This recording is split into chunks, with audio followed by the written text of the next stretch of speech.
Hello, everybody, and welcome to the media show on the Pod TV network. I'm Nick Palavito. I'll be your moderator for today's show, and I'm broadcasting live from Budapest, Hungary, and actually at the Intercontinental Hotel here in Budapest, Hungary. And I actually have a very special guest on. I did not think he would ever show up, but he's not on Chess Stars yet, but he's definitely a chess star, one of the top bug house players in the world. We're going to bring him on right now. If you don't know who he is, it's Kazım Gulamari coming in from Atlanta, Georgia. Kazım, I didn't think I'd ever see you here. I thought I'd see you on Chess Stars first before I'd see you on the media show. Our Chess Stars is doing really well, by the way. People are watching it all over the world. They had some games from the Women's World Championship or one of the women's big tournaments the other day, and they're actually pretty exciting games. So But tell the audience this is the first time you've been on the Pod TV network before our other panelists join. Tell a little about yourself, who you are, where you're from, what you do. You're live, by the way, worldwide. You just don't know that. I'm in Budapest. You have no idea. This goes to about 2.3 million people. So yeah, I know. Isn't it amazing? Well, welcome to this world. So anyway, the floor is yours, Kazım. Tell us a little about yourself. Well, I don't know. I guess I was born in New York, and as a New Yorker, I don't know. Born in Queens, Queens Hospital. Grew up in Howard Beach. Live in the same neighborhood as John Gotti. So,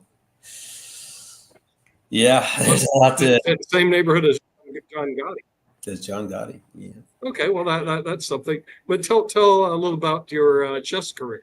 I'm gonna bring in Kim Calhoun. She just joined us. Yeah. Hi, nice to meet you. So my dad played chess. He was born in Pakistan. I think he played Vishy Anand back in Dubai. I think in the 80s. But yeah, you know my dad, right, Nick? Of course, Mumtaz. Yeah. Yeah, he's doing good. He's actually downstairs. Maybe he'll join us at some point. But yeah, no, I just fell in love with chess like immediately through my dad. I think my brother wanted to play, or they wanted him to play, but I was the one who really wanted to play.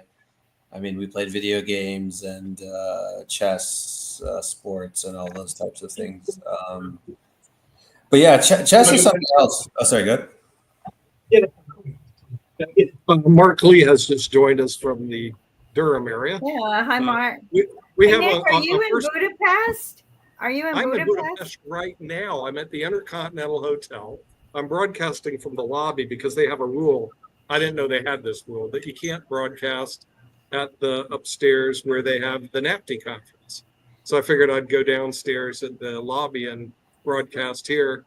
But then something you don't know unless you travel internationally, you've got to have the right plugs. In other words, they must not have had that rule in Miami, because I know that I did Coco's show literally live from the conference that me and Kim were at. Really? Wow. Okay. Yeah.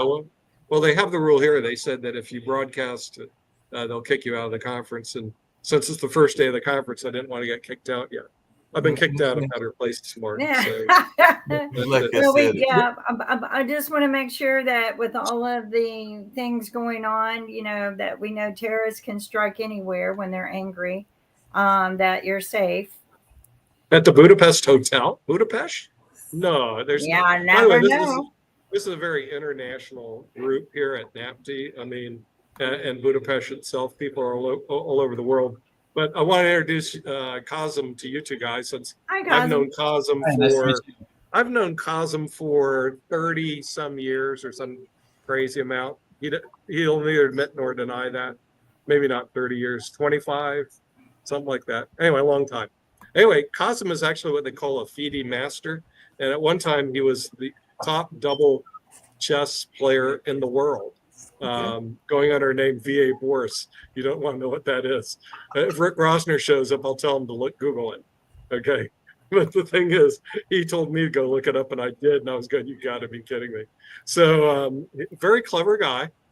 He's He's also a very strong chess player. I'm trying to get him on Chess Stars with Sasha because he'll fit well in with Sasha, Ken Reagan, Grandmaster Fleetwood, and that group. Sometimes Jim's on, but Jim will not be on for the next 2 weeks because I got an email from him. I might be on Instagram, but Jim's getting ready to do some international travel. Jim is actually getting ready to head to Norway, so he will be in Norway probably Norway. chess race and stuff and everything like that. He said that I think he said he'd be out of pocket because he's usually on Modern Investment and sometimes not all the time, but sometimes he's on Chess Masters because he is a Chess Stars, I should say, because he is a chess. Yeah, you're right. Jim Eade is also a FIDE master. Kazim, I don't even know if Kazim knows Jim.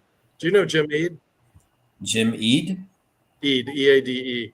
Ojatovi just joined us. Yeah, he wrote Chess for Dummies is what he. That's just. he actually is the author of Chess for Dummies, and Dr. Sharif has joined us from the other side of Pakistan, otherwise known as Dhaka, which I don't know if Kazim got his world map out to find out where Dhaka is, but it used to be East Pakistan, Kazim, in case you don't know. Dr. Sharif, I've known Kazim for about 25 years. We played chess at the Atlanta Chess Center years ago. He's actually one of the top chess players in the United States and one of the top doubles chess players in the world. Seriously, wow. Extremely good. Sounds like it, but Kazim, just out of curiosity, because it is the media show and all along those lines, and not knocking chess. I have played chess in the past, even though I'm nowhere near Nick's capability and all along those lines. And I think Jatovi's a gamer, so maybe he plays chess on the video games and all along those lines, because I am not a chess player in that sense, though there might be a chessboard laying around here or something. But I was just wondering, what other things do you do in life? Because I am an event planner. I've definitely been involved in media and a number of other things. But I was just wondering, what are some of your other interests other than the interest of chess, which is a good interest to have? I guess besides chess, my next major one is tennis. Okay. Yeah, we got a major tennis player here on the show. We got a major tennis player for you, dude. Who? Steve Rao. He's not on right now, but he may pop on. But he was the West Virginia State High School tennis champion when he was playing. So I would imagine he's pretty good. Would you say that would be good, Kazim? Is he good enough for you, Kazim? I don't know. Yeah, no, I'm injured now, and injuries. I was talking to. Do you guys know who Jorge Zamora is? Who? He was the world junior champion, I think, from Palestine. We were talking about this earlier, Kazim, because I'm thinking in one sport that you're into, injuries may not don't play as much of a role, but we know that they can definitely impact your tennis game. We saw that, and all along those lines with some of the people that have been at Wimbledon and have been at the U.S. Open and other major tournaments. And of course, we saw that this past yesterday in basketball. So I just wanted your take on injuries as an athlete, because it sounds like you've got some athletic background, Kazim, and everything. So what is your take on injuries and their impact on spectator sports? Yeah, I mean, having like real physical injuries, like, you know, when you're young in your 20s, you kind of just feel like you're invincible or immortal. Right. So, you know, you can't really understand what happens in life until you actually get there. So once you hit like 30 or 40, maybe somewhere in that range, and you just push like too hard, eventually, you know, we have in America, or maybe across the world, like a lot of problems that we don't really talk about. And it's kind of a thing that happens in the West, that, or maybe just in America, that once you start to kind of reevaluate yourself, then you can kind of talk about your injuries and stuff like that. Yeah. So what Kazim is saying, just so I make it perfectly clear to you, Mark, once you're over 30 or 40, you're old and things break down. So I just translated that for you. Yeah. Good way to put it. So in other words, you become middle aged, and I can relate to that because in a week from tomorrow, I'll hit the big 6'3" and everything. But I am very proud to say that my dad, because we went to an New Orleans style restaurant to celebrate his birthday and everything. So this past Friday, he hit 85 and he's still very spry, still goes out swimming. He played tennis back in the day, and I think he still does very engaged in not just in his artwork, but also in his recreation as well. So yeah, you can even do that. His lady love, who turned 80 back in May, is still an active dancer. So yeah, you don't have to think that because you've gotten to a certain age that you have to stop being active and all in that space. Yeah, and we're supposed to be the media show, but I just wanted to talk a little bit about chess because I know that Cosm does that. But what about media, Cosm? What sort of media do you consume? Do you want listen to? Because we broadcast on YouTube, Twitter, Twitch, Roku, Amazon Fire. Don't forget Kim's favorite, TikTok. We're now on TikTok on a regular basis. What sort of media do you consume?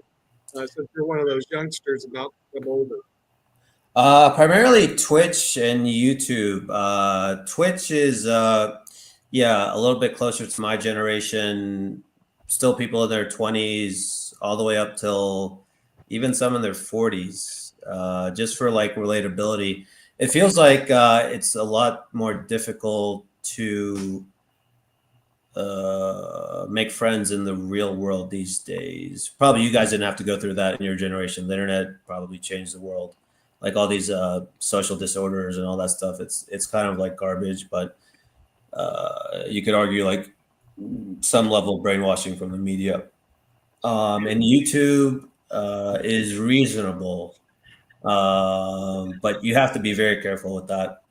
Yeah, Custom, along those lines and everything, since it is the media show, like Nick just said, and everything, what is your take on these kind of social disorders that are out there? Because I know a number of people, and if Rick was here, he would probably be talking about it, that literally have found their significant others on the platforms like Twitch and on OnlyFans and even on TikTok and things along those lines. So what is your take on that? Are we seeing more and more young people that are not necessarily finding their true connections, whether that's a friendship or a relationship, on real life, but are finding it on the internet, or as some folks would say, even out there in the metaverse? What's your take on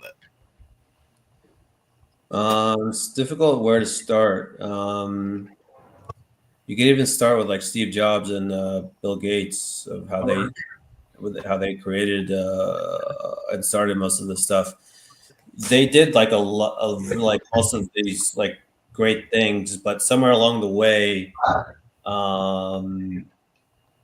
I think it just became all about money. To put it simply, when it becomes all about money, like for example, when Trump tries to go after the universities and really lay the hammer down and say like, look, how much research do you guys need to do on whatever you guys do?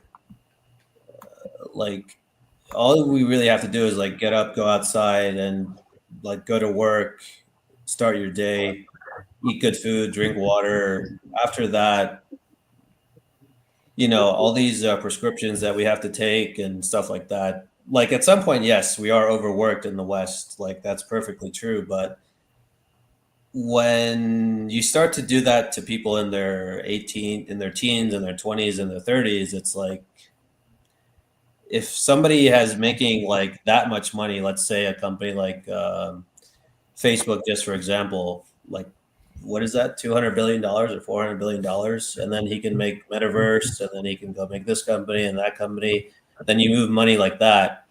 When you have that much money, I mean, capitalism is a great system, but at some point it becomes something else. And when it's that much, that can cause a lot of problems, like globally. So, Yeah, Rick, I think I did see Rick has joined us and everything. Rick had a question. What's up, Rick? No, I just like compared, like, so you meet somebody online compared to how we did it, 40 years ago, which was you went to bars and you got drunk and you danced and you hit on people face to face. I'm not sure that the old way was necessarily preferable. So street crime since the 90s is down 50% because people aren't on the street anymore. People are staying home doing everything online. And yeah, there are horrible, aspects to it, but so is the old system of going to singles bars. The single bars didn't seem to work all that well and everything like that in that space. Well, we can get Dr. Sharif's opinion. Is the doctor home? Maybe he has his opinion. Coming in from Bangladesh, the other side of the world. Thank you. Kazim, right now you are in USA or in Pakistan? In Georgia, USA. Georgia, USA. Very good. You visit Pakistan? I've never been there, no. Oh, why not? You can open an academy like Chess Academy and invite Nick and all of your friends, right? Check Pakistan is I find I have a lot of friends from Pakistan. Especially, I don't know, there is a famous institutions and famous man called Rehan Allahwala. He has a school. So we are planning to organize a global talent show. So me and Nick, we invite many Pakistani talented in this program from Rehan Allahwala schools. So Pakistan is a very good country. Right now, we are very good friends, Bangladesh and Pakistan. Even before 1971, we were the country. I just want to know, as you are chess player, you have involvement with sports and all of the things. How do you think about South Asian culture? How do you think about your place cultures and everything? Do you explore or do you want to go back to your country? Let's say after 15 years, I come back to my countries and we establish like pot TVs and many, many interesting things. I find a lot of brilliant people, talented people in my communities. I'm very happy to serve for my nations. What's your thought? No, I think it was Michio Kaku said America has a secret weapon. It's called Asians. Okay. So Asia is like so vast that South Asia is like its own thing. So the South Asian community, you're right. It's like its own community. It's like so vast and it's not even like addressed in the West. So it's a very good thing to do. Like the West can kind of see that there is a whole side of the other world, a whole other culture that can still be developed. And we live in a time where we can actually develop it very quickly. Like in the 70s, it would have taken who knows how long. And even if after you build it, like somebody could still mess it up. So, actually getting the right people to do the work, and it could be anybody. It could be a Westerner, it could be an Easterner, it could be an alien. Like it's just a matter of like somebody actually has to go and do the work. So I'd be happy to do that and rebuild that part of the world or this part of the world. Like, hey, Nick, I just had a great idea, and I'll have to throw it to Qasim. But first, I got to ask him another question before I get to this great idea, and maybe we can be done with both him and the good doctor and all along those lines. Because we just, I'll just go ahead and tell you, we just recently launched a show. It's had 1 or 2 episodes, but we hopefully have another one this week and everything, called Spain and Miami, because it involves some women that live in Miami that were originally from Spain. So maybe we need to start a show about that secret weapon and the Asian culture and all along those lines. We definitely want different shows. And as the program manager of this network, I think we could have an Asian show all along those lines. So it could be a show around maybe just that part of the world and exploring it on a regular basis. Yeah, that could be a good idea. Sasha Starr has just joined us. He is the producer of Chess Stars. I want to introduce Kazim Gulamari to Sasha. Kazim is a FIDE master in Atlanta, Georgia, and I've known him for like 25 years. He was like the top bug house player in the country, if not one of the top bug house players in the world. But he certainly could be a good addition to Chess Stars. And I also talked to somebody yesterday that Kazim and Alexander Starr, you might know, Timur Guriev or whatever his name is, Timur. He's the guy who plays blindfold chess. Timer, I don't know. Anyway, I'm going to talk to you later off the record about him. Just really quickly, because not everybody here is a chess master like you and Sasha and Kasim are and everything. What is Bughouse and everything like that? Because some people be sitting there going, that are listening and watching and going like, what the heck is a Bughouse style of play? So for those of us that are not, I think Kasim can explain Bughouse probably better than anybody. So Kasim, can you explain what Bughouse chess is to this audience? Sure. Bughouse would be most similar to doubles in tennis. Okay. So the biggest thing is basically you have, let's say it was me and Nick were on a team. If I'm white, he's black. If I take a piece off of my opponent's board, I would give it to my partner, and he, whenever it's his move, would be able to use that piece that I've captured on his board to place it on a board. It would be a lot easier to explain it with a visual. And it's all played in 5 minutes. Okay, so the whole game's over in like 5 minutes. Well, it's a fast game. It's a very fast game, but his description's accurate. Have you ever saw a double tennis where two people are playing against two people? Chess, it's the same way. You play doubles chess, two people against two people, except the unique part is you grab a piece and you throw it to your partner and they get to use it as a weapon. It's kind of a very interesting and very fast-moving game. It sounds like an interesting and fast game. Kasim, just really quickly, and I'm just curious because Sasha is also a musician in addition to being a chess player, and I'm seeing this either a box or a keyboard in your back and everything like that. So is that just a box that has got the different colors in it, or is it an actual keyboard? Because there's something behind you that could be a keyboard, but it could be just my computer. Yeah, I think my dad bought that. Yeah, I always wanted to learn music, but there was always like we lived in like a humble kind of beginning. But yeah, no, I have like a lot of interest actually, and music is one of them. Cool.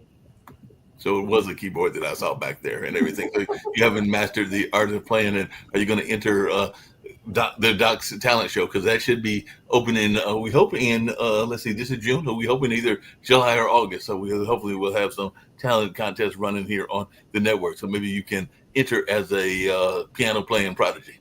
No, I watch. Do you guys know who the artist Timbaland is? Yes.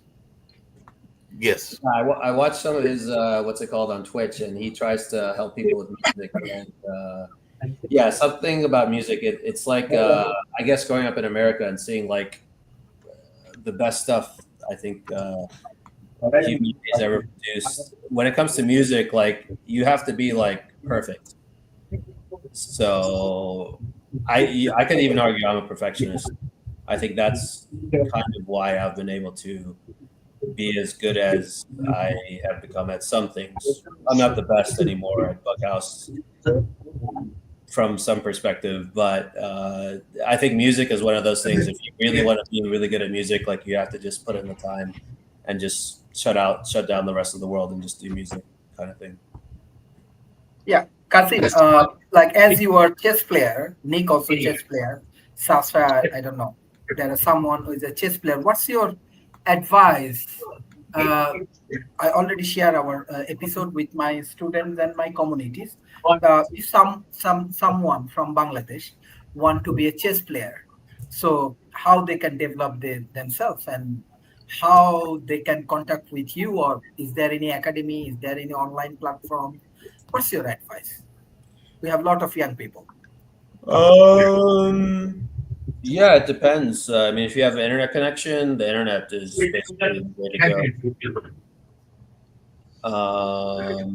go. Chess is a great trading tool. It's a free website. Chess.com is reasonable, but not quite as good. If you don't have an internet connection, then I guess in Bangladesh you'd have to go to your local municipality, maybe, or government, and see if there's someone who can help with that. Nick, you have any advice or any thoughts or anything? Right now, the internet is probably the best way to learn, but you go to two web places, chess.com. They play 24/7, and Lichess, Lichess. They play all the time there. So the internet clubs have destroyed regular face-to-face clubs, like the Manhattan Club shut down years ago, but a lot of chess clubs are gone. Used to go to chess clubs where you play people live. You don't do that anymore. You go to the internet, chess.com, internet, Lichess, and you play people real time on the internet. And you don't play over the board anymore, Dr. Creek. So it's one example of the internet destroying social interaction. It's gone. Thank you. Thank you. What can you do? Thank you.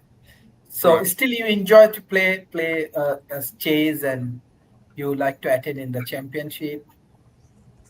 Yeah, I mean, I got lucky. I was born in America. I was born in New York. So New York, I mean, is like it might even still be the capital of the whole world. I mean, we had chess, we had everything. But yeah, I mean, a country like Bangladesh, I mean, you know, we talk about income inequality in America. India and Pakistan and Bangladesh, it's the same thing. I mean, we were under British rule for a long time. It is what it is. You know, when a country is like that, it takes time to rebuild it. America is the same thing. It's America is a country of immigrants. I mean, if you read Fareed Zakaria's book, he talks about how world reserve currencies have transferred. So, as far as youth goes, I mean, chess, I mean, you could argue it's a privilege. I mean, I feel like I'm one of the luckiest people in the world to have the privilege to play chess. I feel so bad for Americans that they don't take chess so seriously. Like, it is so important that people play chess. I remember watching an American TV show, Saved by the Bell, where they just laughed at the nerd because he was like the smartest guy ever. And if America could ever learn that chess needs to be a part of the curriculum, it would just change America like so easily. Like we want to say that okay, I mean, we're talking about Bangladesh, but it's the same thing. I'm not from Bangladesh, so I can't really advise you that well. I can only say that the government of Bangladesh needs to take charge and say, okay, we need to play chess. I mean, probably the guy who could help you the most is Vishy Anand, right? So AI and the internet have disrupted chess, but is the net amount of chess being played, the number of people playing chess and the number of games being played by people, has that declined or increased under tech? Increased quite a bit, Rick. As a matter of fact, it's astronomical, the increase that you see of players predominantly on the internet, predominantly from China and India, where the top players in the world right now. The top chess team is not the United States, it's India. And you have to imagine, they have like 400 million registered chess players. The United States has 100,000. Get the differential? I mean, it's just incredible. And China's almost the same way. They have hundreds of millions of people that play, and the United States has 100,000. Europe is the same way. Millions of people play. United States, 100,000. So you come to the conclusion, the United States is an intellectual vacuum. Case closed. Are we saying that because people don't play chess, that's the reason? Because what about the other multitude of games that are very, very challenging? For example, Nick, I'm sure you would suck at League of Legends. Guess who else leads at League of Legends? League of Legends was the actual digital game. It's a video game that's a teamwork game that teaches a lot. You know, they say it's the digital version of chess also. There's another game that actually there are many games that release, from Civilization, which teaches inventory management. You have a game that just released called The Altars, which is a phenomenal game, but it teaches you about not only relationships, but it also teaches you about inventory management, keeping things around, not only inventory management, but also personnel management and so on and so forth. There are a multitude of games. Why are we honing in at just chess being the end all be all? I'll let Cosm answer that question. Cosm, answer the question. I don't know. Have you ever studied like math and how chess relates to math? I mean, if you look at computations, like chess is almost unsolvable. So is Tetris. So is Tetris. Okay. I mean, so if we're talking about mathematical computations, League of Legends, they've done predictive models around League of Legends to try and figure out what somebody else is going to choose. So all the multitude of games that are out there that all have tons of decisions to be made. I mean, yes, there are some, you have some of those first-person shooters that really don't have that doesn't deal with the particular mathematical computations dealing like with chess, but they do have communication skills, which something that chess does not deal with. So, Civilization dealing with, you can go into, take a third-person shooter, which is Fortnite. You can go into city planning based on building off of Fortnite. Minecraft is city building. That's something that chess is not doing. So again, that's what I'm saying. Right now, one of the number one game being played across the globe is not chess. It's Minecraft. They did a movie on that. Minecraft is your number one movie, number one video game that's out there being played across the globe. You have other games out there from League of Legends leads. I think that's the top 4 esports game out right now. Dota 2 is the number 1, number 2 esports game out there. You have tons of other games that can fill in that void, that we can actually pick out different things that are advantageous to society and move us forward intellectually, communication-wise. But my question again goes back to, why do we say that chess is end-all be-all in the choice of intelligence when there are other games that can challenge your intelligence, maybe even more so? I challenge you right now. There's a game called Tharsis. Tharsis is a very, very challenging game. It's a dice rolling game. The only thing you have to do is choose and decide based on the mathematical computations around rolling the dice and what you want to do to make your way to Mars. That game is much more challenging. I beat it once on easy, and I played it multiple times. And I'm telling you, it's a very challenging game that deals with, again, if we're talking about mathematical computations, that's all that is. So again, it goes back to, why is it the end all be all chess?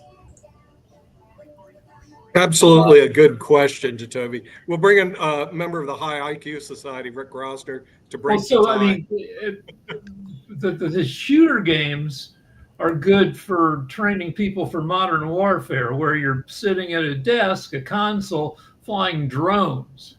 So, wait, nope, you're disagreeing? You're pigeonholing a game into one particular specific area. Take, for example, yes, there are, you can go to your Call of Duties, which deals with that's your modern warfare fighting first-person shooter. However, what about communication? Do you have to talk to people? So you have other aspects of video games that you have to look at.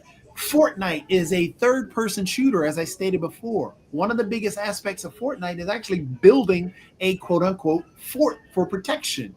That gets into city planning and building off of that. Designing skins. Epic made $400 million off of just selling something that is selling something to a free game that doesn't improve your ability to do anything. Chess, you don't really have. You can make different models of the actual chess pieces. It's the same thing. What I'm saying is, video games gross 4 times as much money as movies do worldwide. Yep. And so with these games, we have people who are very prepared. Like, thanks to playing video games, we know what war is like without going to war better than people who were drafted during World War II. However, we are the least willing to go to war of any generation.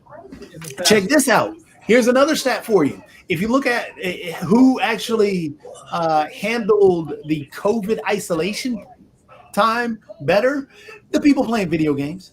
Why? Because they were used to actually getting online and talking to individuals across the globe. So again, yeah, if we pigeonhole it to saying that chess is the end all be all, if you're smart, you play chess. I can't get with that because there are other games that test your mental abilities just as much as chess does, some even more.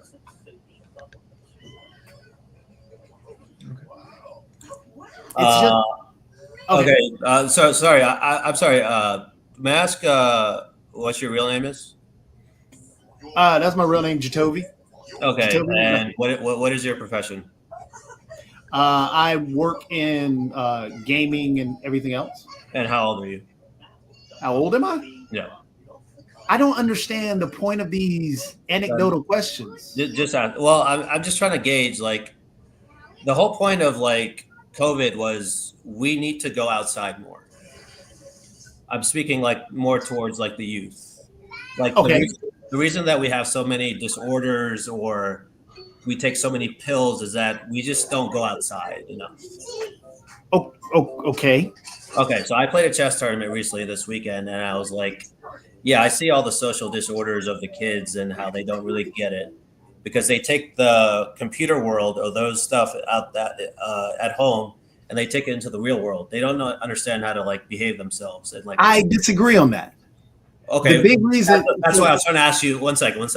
That's why I was trying to ask you: who are you? Where do you live? Your age? Where do you grow up? Your background, right? Well, I mean, that's all anecdotal information. Well, For it's very relevant. So human experience is very relevant, right? Well, let me explain why it is irrelevant. Because we're talking about who handled the situation in the isolation piece better. Yes, kids need to get out. We all agree on that. We all agree. But the thing is, the assumption that kids who are playing video games are only sitting in their house. A lot of these conventions from these giant tech conventions, the reason these kids go to these meetings and these meetups are due to the fact that they can meet people that are like themselves. So yes, it is. Okay, I don't disagree with you. I don't disagree with you. Then we're in agreement with that piece. So if on some level, keep going. Okay, so we're in agreement that kids need to get out, correct? I agree with you. Yes. We're in agreement that kids, when they find someone that they are like-minded with or do things similar with, they hang out with and they get out, right? That is the same thing that we're just talking about with video games. That's why they go to these conventions. A lot of these individuals go to these conventions for those particular reasons. So when they are isolated and when they are in the home, when they're forced to stay at home, which is what we were talking about the relevant piece about COVID, that has nothing to do with my age. That has nothing to do with my background. It's just pointing out a simple fact. These kids who are used to, as you're saying, that they need to get out for compute because they're taking these computer things. Well, they're used to being at the computer, so they handle the isolation piece better. That was my whole point. But that's well known. Then what was the argument for then? My argument is that we need to go outside more, especially the youth. But what was if we're in agreement on that, then what was the point of saying that I was wrong? I was trying to explain that chess needs to be like a more social game combined with professionalism. See, we need to train kids from the. Are you listening? Just let me talk. I'm ready to go talk. Okay, cool. Please don't interrupt me if you don't mind. Okay, so when you start, like, let's look at the Soviet Union, the old Soviet Union, 1920s, and what happened to them. We blame them so much, and why we're at war with them. We're not really at war with them. I'll get to it. In the 20s, they were like winning everything. The only time that they lost was to Bobby Fischer. And they gave Bobby Fischer one day that they beat them in the Cold War. Okay? You probably don't know any of this. So you can go. I do. I already know the whole Bobby Fischer story. Seen the documentary, read the books. Awesome. So chess still is a game that everyone can play. It can have socialness. You can learn about girls if you're a guy. You can learn about many things about life. I'm talking about boys in particular. Good. You can learn about girls and boys playing chess. Yeah, like interrelational relationships, sexual relationships. Like we don't train kids about how to learn about girls or anything like So, that. are you stating that chess is the only game that you can do that I didn't with? say it's the only game, but it is a pretty decent game to do it in. But there are other games that do that. Yeah, but they do it on a Sims. they do it on a computer. Even if you play Go, But the West doesn't play Go. you can even play the shogi game from Naruto. What I'm stating is, We live in the West. okay, the West plays a ton of video games. But chess is like very popular in the United States of America. We have the United States Chess Federation already. Okay, so video games are bigger than chess. League of Legends has more players than chess. That's the point. Let me explain it to you again. Video games can make you antisocial on some level. Any game can do that. No, if you play chess in real life, you learn as you go. You learn from adults. If you're a boy, you learn to become a man. If you're a girl, you learn to become a woman. If you have some structure like that. So this is where you're misunderstanding what an actual game is. So, for example, card games, you can play I Declare War the same way you play chess. You're pigeonholing chess as the end all be all to learning everything, which you could play spades is more social than actual playing chess. Okay, can I interrupt you for 1 second?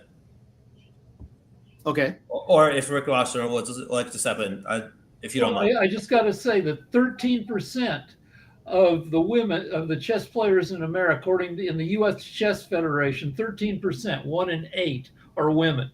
In FIDE, which I guess is Europe, 11% are women. So if you want to meet women while playing chess, good luck there. Yeah, very difficult. Very, very difficult.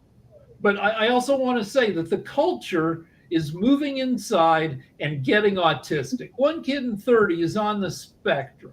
And the deal is, when I was a kid in the 70s, I was limited to just the people around me. We had no internet. I couldn't find my people. And the people who were socially successful, it was the standard jocks and cheerleaders.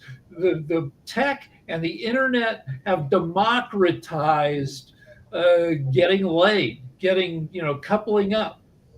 And that's where I think, Rick, this is where I think just focusing on one game and making that the end all be all should not be. Saying that chess, we can only play. There are a multitude of board games that can do the same. The game of Monopoly, you can do that. But what we have to understand is that once somebody gets attracted to something, say somebody is hooked on Fortnite. There are a ton of kids right now. Fortnite's still one of the top games being played right now. You're telling, huh? Jatobi, I think that Kazim has some valid point. Being social. I can clearly understand his point because I have very close relation with this Western world like you. On the other hand, this Asian community, let's say Bangladesh or Pakistan, whatever it is. It's a practical thing. Example, Silicon Valley has lot of brilliant people, lot of tech expert. But in terms of social relationship, what he's talking about, Silicon Valley, in terms of IQ, they are best. In terms of social relationship, they are not good at all. Still, I'm providing training many of my Silicon Valley's friends how to be a social, how to make a good relationship with the other countries' people, other cultural people. Let's say they are making relationship with Bangladesh community. I invite last 12 years my friends from Cambridge, from Oxford, from Harvard, they come to Bangladesh. They go for, let's say, Grameen Bank summer program or internship program, and they being a very good social. I think Kazim trying to focus on this point, that how we become more social with the people, maybe with chess, maybe with social business, maybe with video games, I don't know. But and that's where my point too is that I think what we're doing when we pigeonhole video games is it's antisocial. League of Legends, which is the #1 game right now, the reason League of Legends and Dota 2 are top tier games right now. Well, one of the big reasons, but the biggest teams are coming out of China, coming out of India, coming out of, I think there's even a team out of Bangladesh. So those teams are teams, and they have to learn from a whole group of individuals. And this is why I'm pointing out these conventions, these little get-togethers. This is the same thing you're talking about with chess. Same exact thing. But what we try and do is we go into the stereotype that these video game players are just the individuals that sit at home, don't know how to be social because they are in their grandmother's basement. That is a stereotype and a stigma that is stuck with video game players for a very long time. Many of them are out and about. Many of them are extremely social. Matter of fact, there are more in terms of global players. I mean, globally, there's roughly about 70. I think if you go to the statistics, Rick, I cannot remember the not the ESRB, but there is roughly about 76% of the millennials right now are currently playing video games. That's globally. That's not saying, and that's more than chess players that are playing. And those video game players are out and about and social. And that's what they like to do is just come home and blow off steam. But they're talking to their friends socially on the same way. Being social is a good point. Being social is a very, very good point. Can we listen to Sasha? I was getting ready to get to Sasha really quickly because I hadn't spoken either and everything. I was getting to get to Sasha, and I was going to actually toss it to Sasha and all along those lines. But to Toby, to be very clear and everything along those lines, let's be very clear. We have a lot of people on this network that are chess masters and chess fans. If it was a network that had a bunch of Scrabble players, we might have a Scrabble star instead of a chess star, and all along those lines. But since we got Sasha star, I'll toss it to Sasha on that question. But if we had a bunch of people that like Scrabble, like I like Scrabble, then we might have Scrabble star instead of chess star. But Sasha, your turn. Okay, I would like to mention something what's been completely missed from these discussions. Chess is a part of human culture, history, theory. It's produced games that are becoming past all human history and culture. If you ask a knowledgeable chess player, if he remembers, for example, sixth game of Match Fischer-Spassky, they will immediately tell you what was the opening and what was the game and what decided that game and so on. So there is an accumulation of history, culture in chess. Put chess on the same level as other arts, whether it's music or literature or any others. It has its own history, its own culture, its own theory, and that's undeniable. So people who really learn chess, they don't learn just moves.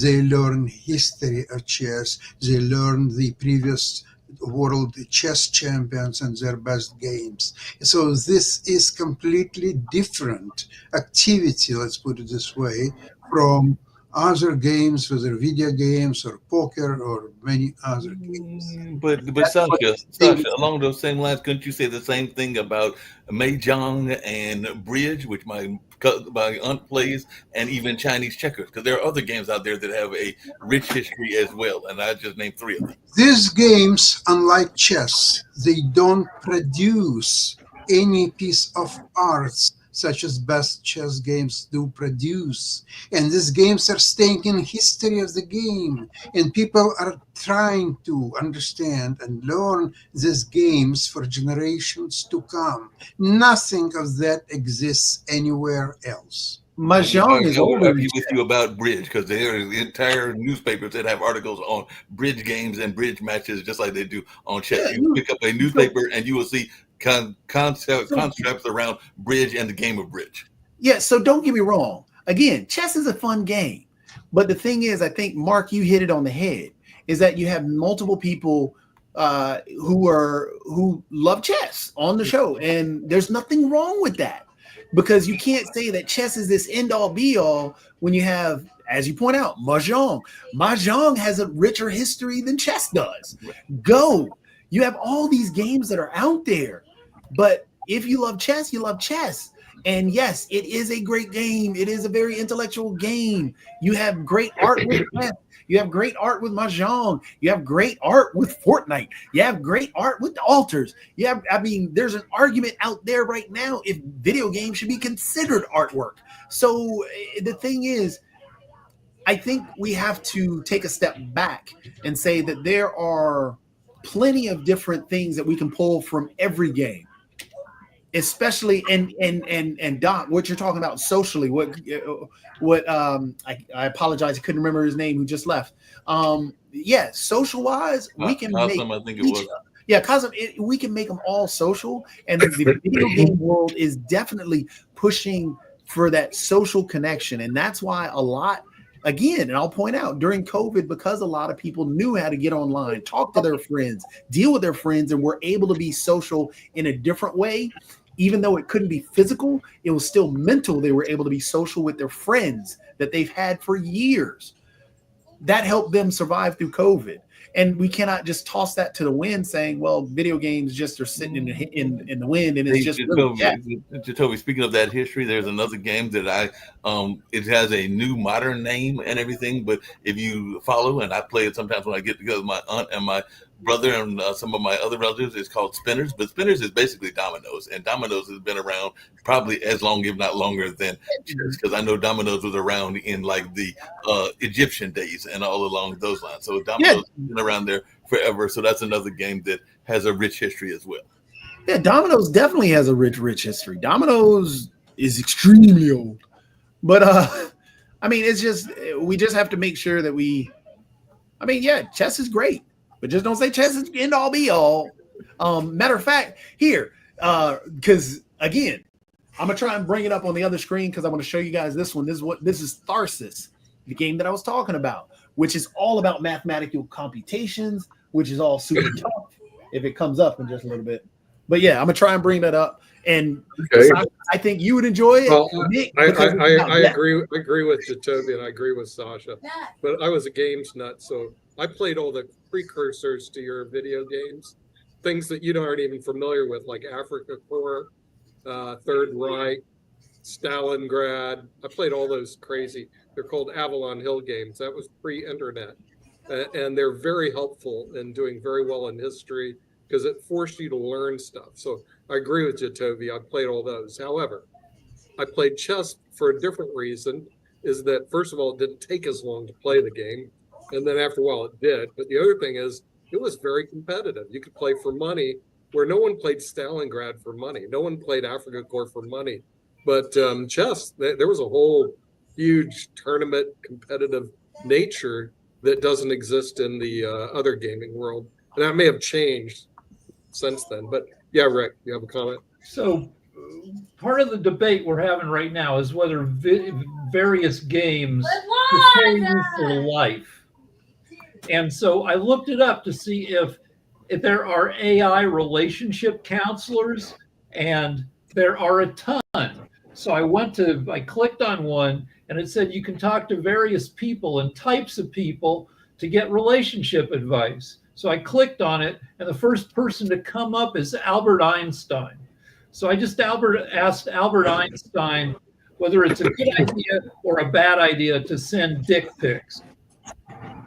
And, the AI Albert Einstein wrote 7 paragraphs about whether it's good or bad. And, and of course it's nonsense, but it might be helpful nonsense, because you could talk to fake Albert Einstein. You can talk to a depressed blonde girl. You can talk to Ariana Grande. You can talk to Donald Trump. You can talk to Elon Musk. You can talk to a teacher. You can talk to a beach mom. But can you talk to Jacoby? I can only talk to Jacoby here. But Jacoby, I think we could ask him. But the deal is that I couldn't do any of this. All I had were my equally dumb friends in 1976 about how to talk to girls and what to do about girls.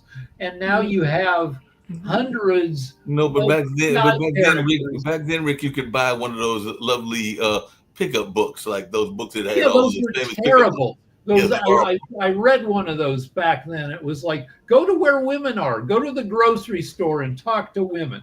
Great advice. You know, that was not helpful. What is this we're looking at? This is a Jacoby thing. So this is Tharsis.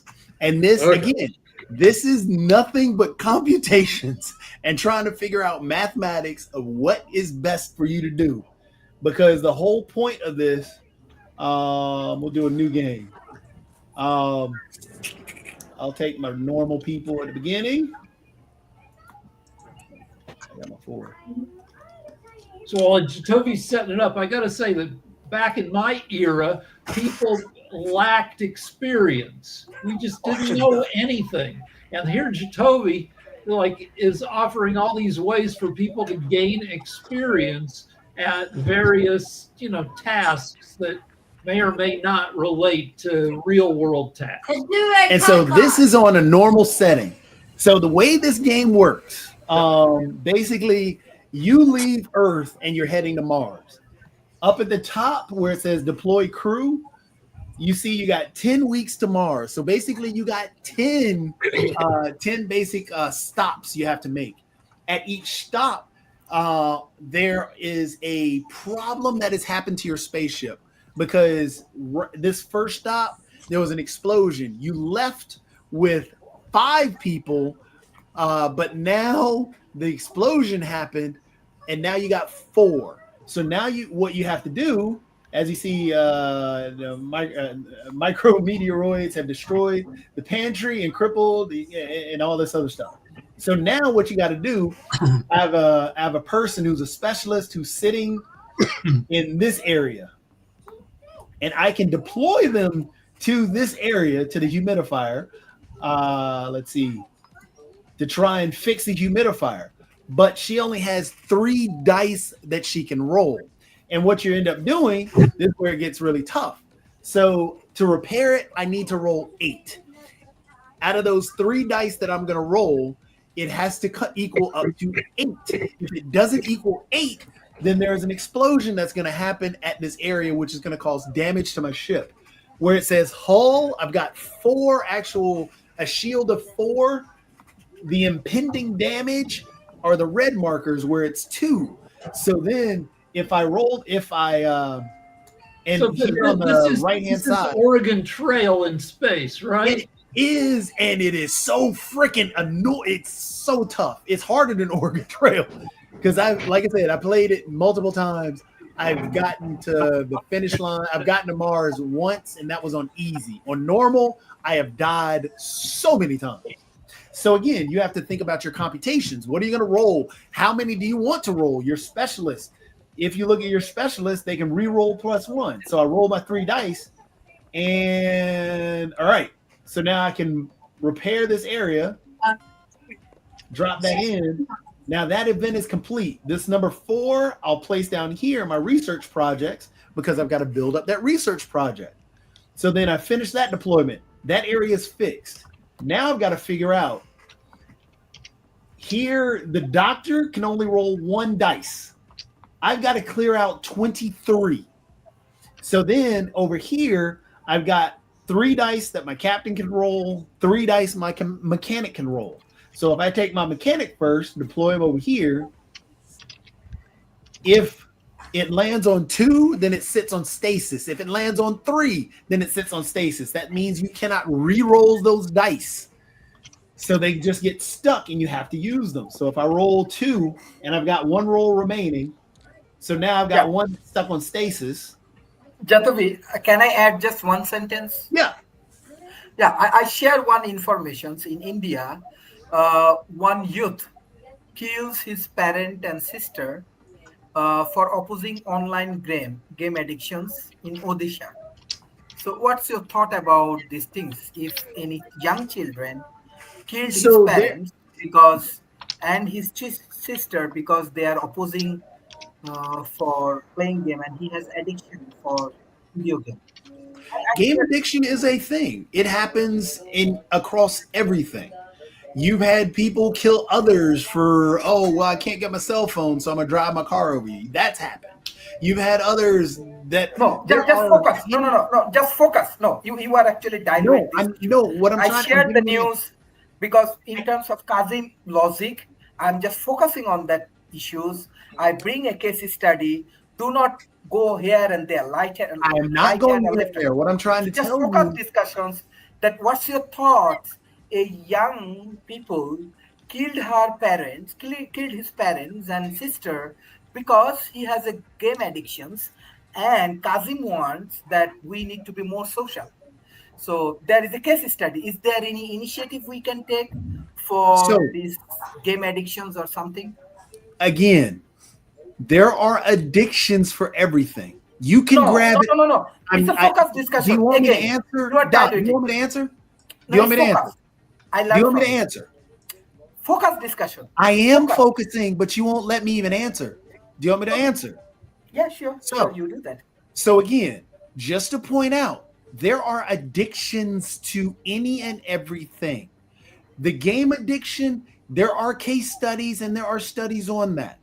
It is not a vast and where everybody who plays a video game is addicted. It's not a large percentage where everybody is addicted, which is what I'm trying to get you to understand.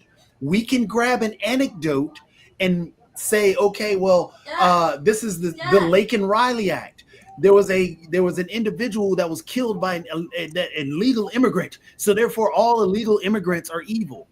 That's what I'm trying to get you out of, because yes, you brought me an anecdote, and there are case studies around game addiction, which, just like with dealing with social media addiction, your phone addiction, there are ways to break those habits and getting people out of doing those things.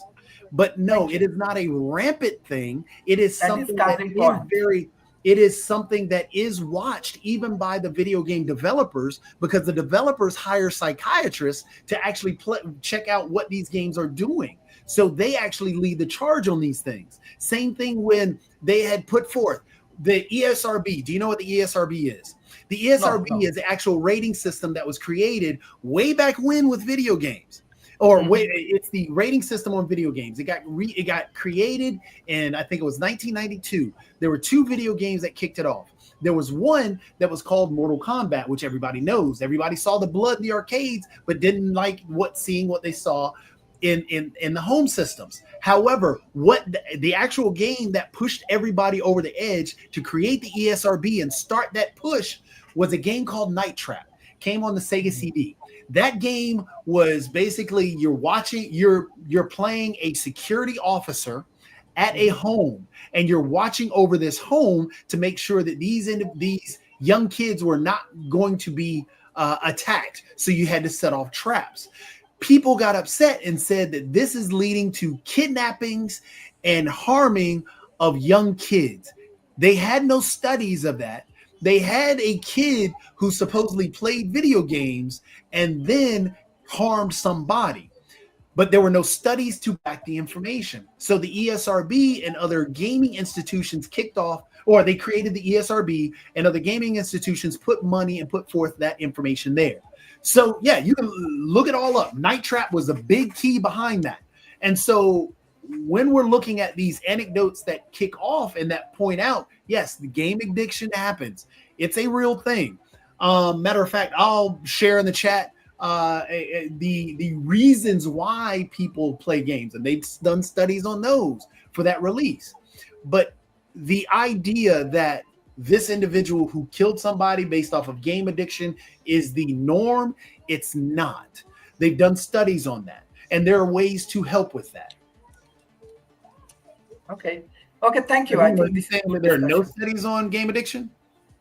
Okay, so I'm just asking you a simple question. You don't have to answer it. Were you born in America? How do you pronounce your name again? Jacoby, yes. Were you born in America?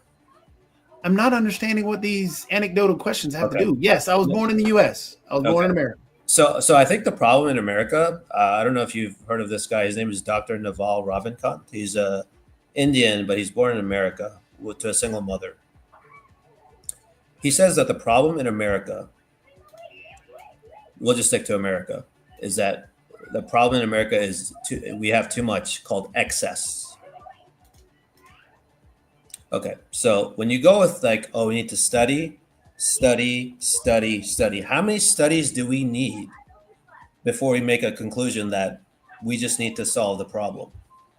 See, he references one time that it happened. That is horrifying that that happened one time. In America, when a school shooting happens and I see that, I'm like, how is that possible?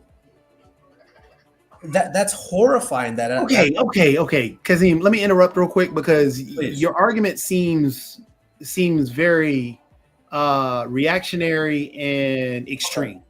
Okay. The reason I'm stating that is because you're saying we can agree that the child killing someone is horrible.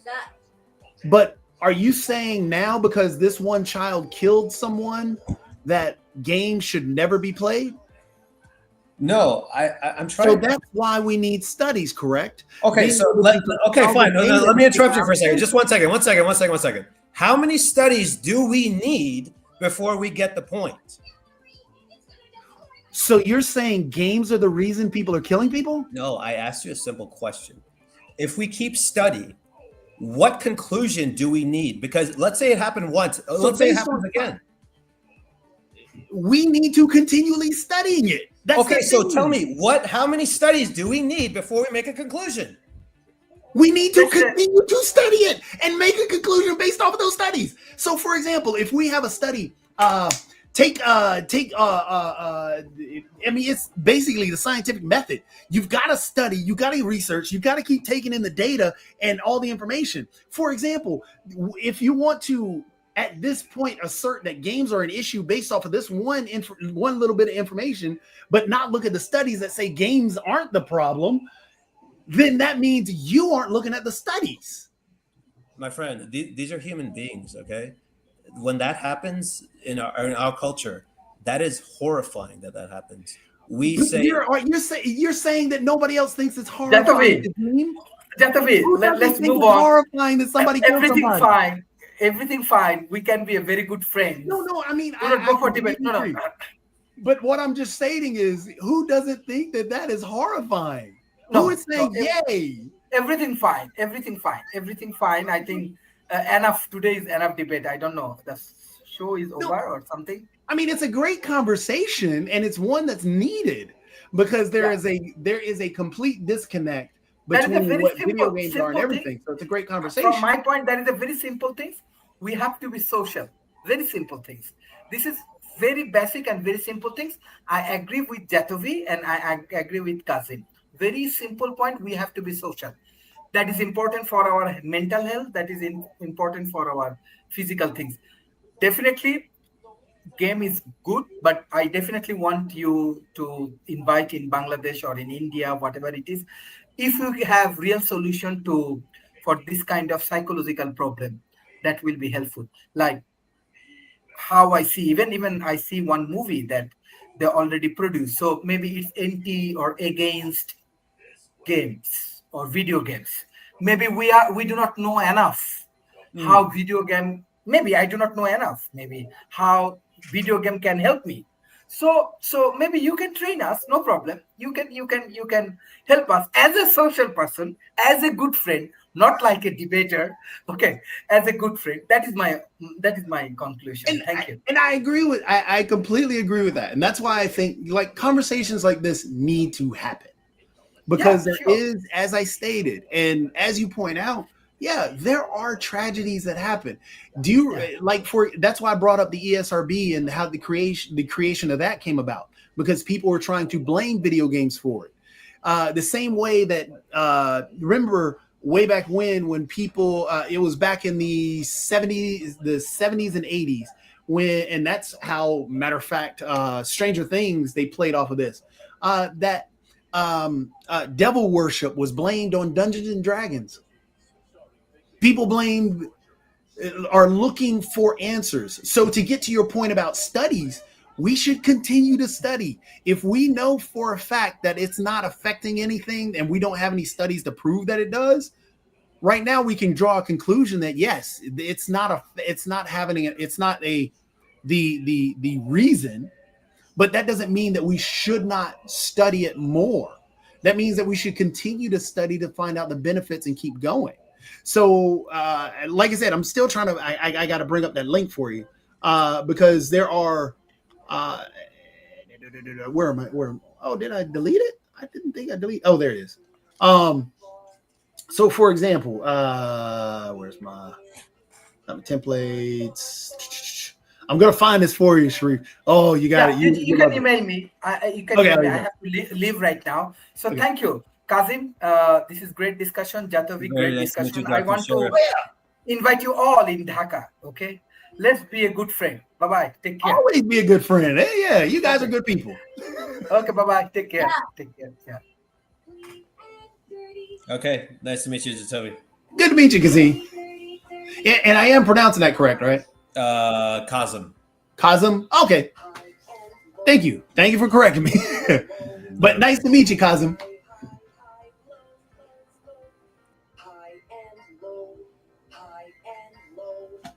Yeah. Bennett, I think we're gonna have to go get some food.